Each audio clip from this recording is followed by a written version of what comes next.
What if the person who once saved you was now the one who needed saving? Nathan Carter, a billionaire known for his genius and success, had built a business empire from nothing.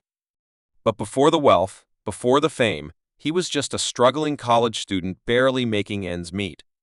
Back then, one person changed everything for him, Sophia Harper. She believed in him when no one else did. Years later, Nathan returns to his old college town for business. But what he finds there shakes him to his core. The woman who once saved him is now barely surviving. Nathan Carter had everything: money, power, and influence. But despite his success, he never forgot the past or the struggles that shaped him. Returning to Miami, the city where his journey began, always brought back mixed emotions. His visit was strictly for business, a high-stakes meeting with investors.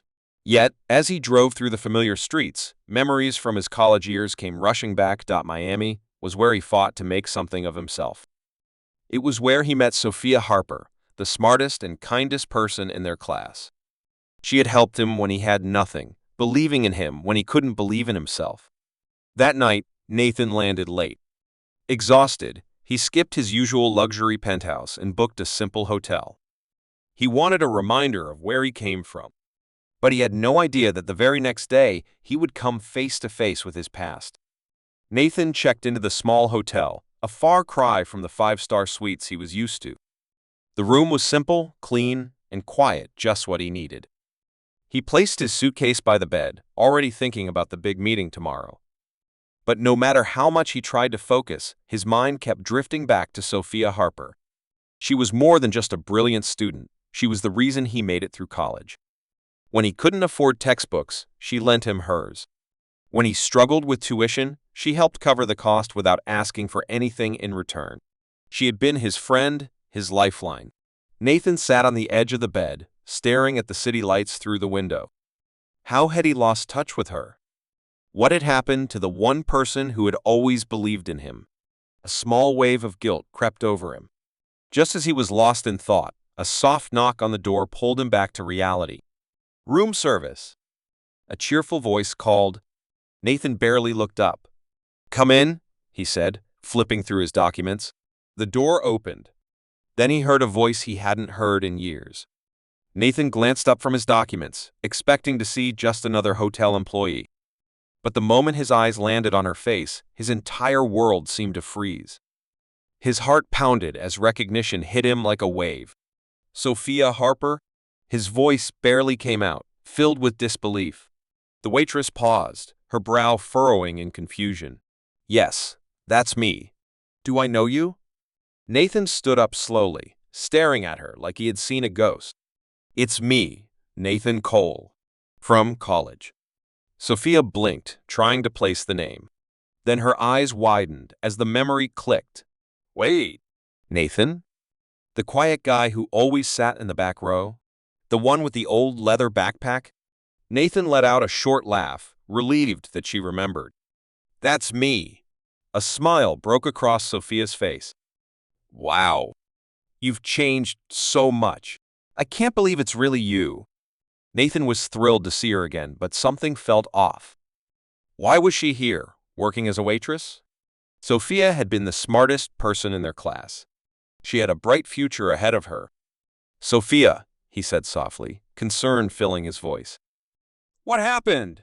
Sophia's smile faded as she looked down at the tray in her hands. She hesitated before answering. "It's a long story." Nathan sat on the edge of the bed, his eyes filled with concern. "I've got time." Sophia took a deep breath and finally spoke. "After college, everything fell apart. My parents went through a nasty divorce, and I had to drop out of my postgrad program to help my mom. Then we lost our home. She got sick, and I spent years taking care of her. When she passed away, I was left with nothing." Nathan listened, his chest tightening. "But you were the smartest person I knew. You could have done anything." Sophia gave a sad smile. "Without a degree, no one wanted to hire me. I took whatever job I could find. That's how I ended up here." Nathan clenched his fists. It wasn't fair. The woman who had once saved him was now struggling to survive. "You didn't deserve this," he said, his voice thick with emotion. Sophia, you gave me a future. Now, it's my turn to help you. Sophia frowned, confused. What do you mean? Nathan's eyes softened. You'll see. Nathan couldn't sleep that night. Sophia's story kept running through his mind, filling him with guilt and determination. The woman who once helped him when he had nothing was now struggling to survive. It wasn't right. It wasn't fair. Pacing in his hotel room, he went over every possible way he could help her. Giving her a little money wasn't enough. She deserved so much more. She deserved a real chance to rebuild her life. By morning, Nathan had made up his mind. This wasn't just about repaying a debt. It was about doing what was right. Later that day, he waited for Sophia outside the hotel. When she stepped out after her shift, she looked surprised to see him. What are you doing here? Nathan took a deep breath. I need to talk to you. Sophia tilted her head. About what? Your future. She frowned. What do you mean? Nathan looked at her seriously. You had so much potential, Sophia. Life knocked you down, but it doesn't have to stay that way. I want to help you get back on your feet. Sophia hesitated. Nathan, you don't have to do that, he shook his head. Yes, I do. Sophia stared at Nathan, unsure of what to say. No one had ever offered her something like this before. She had spent years struggling, believing that this was just how life would be. But now, Nathan was standing in front of her, giving her a chance to change everything. What exactly are you saying? She asked carefully. Nathan smiled. I'm saying I want to help you start over. A new job, a new life, whatever you need. Sophia shook her head. Nathan, I appreciate this, but I don't want charity. This isn't charity, Nathan said firmly. You helped me when I was at my lowest. You believed in me. Now, it's my turn to believe in you. Tears filled Sophia's eyes. She had spent so long feeling invisible, like no one cared. But Nathan cared. He remembered. I don't know what to say, she whispered. Nathan grinned. Say yes. Sophia let out a shaky breath, then slowly nodded. Okay, Nathan's smile grew. Then let's get started. And just like that, Sophia's life was about to change in a way she never imagined. Mia gripped the edge of the table, her hands trembling. She had spent years keeping this secret, but now there was no hiding from it. Across from her, Ethan's eyes were filled with shock. He had never expected to hear something like this. You mean, all this time? Ethan asked, his voice barely above a whisper. Mia swallowed hard. Yes. I never told anyone because I was scared. But I can't keep running from it. Ethan exhaled, rubbing his forehead. Mia, you should have told me. I could have helped. She looked away, tears welling up in her eyes. I didn't think anyone would believe me. Ethan leaned forward, his expression serious. I believe you, and I'm not going anywhere. Mia blinked, surprised. You mean that? Of course I do, Ethan said without hesitation.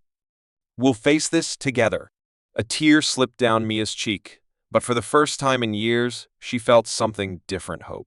And in that moment, she realized she wasn't alone anymore. Jason's heart pounded as he stood frozen in the dimly lit hallway. The old wooden floor creaked under his weight, making him flinch. He wasn't supposed to be here, but something had drawn him in, something he couldn't ignore. A whisper. Jason. His breath hitched. He turned sharply, scanning the shadows. Nothing. Just the flickering light above, casting eerie shapes along the peeling wallpaper. He swallowed hard and took a step forward. The air felt heavier, thick with something he couldn't explain. That's when he saw a door at the end of the hall, slightly open. A faint glow spilled through the crack. Jason hesitated, every instinct screaming at him to leave. But his feet moved forward anyway. He reached for the doorknob, his fingers trembling. Then, just as he touched it, bang, the door slammed shut on its own. Jason stumbled backward, his heart nearly leaping out of his chest. The whisper came again, louder this time. Jason, you shouldn't have come. His blood ran cold. He turned and ran, not daring to look back. But deep down, he knew whatever was in that room wasn't done with him yet. Emma sat in the school library, flipping through an old book when she heard 3 sharp knocks at the window. She turned her head slowly. The night outside was pitch black, and rain dripped down the glass. No one was there. Her stomach tightened. Maybe it was just the wind. She tried to focus on her book, but knock. Knock. Knock. Emma's breath caught in her throat. This time, she saw it. A handprint. A wet, smudged handprint on the outside of the glass. She jumped to her feet, heart hammering. The library was empty, just rows of silent bookshelves. She wasn't supposed to be here this late, but she had lost track of time. The handprint slowly started to fade. Then, her phone vibrated. A text. Unknown number. Don't turn around. Her hands went ice cold. A slow chill crawled up her spine. And then she heard breathing, right behind her.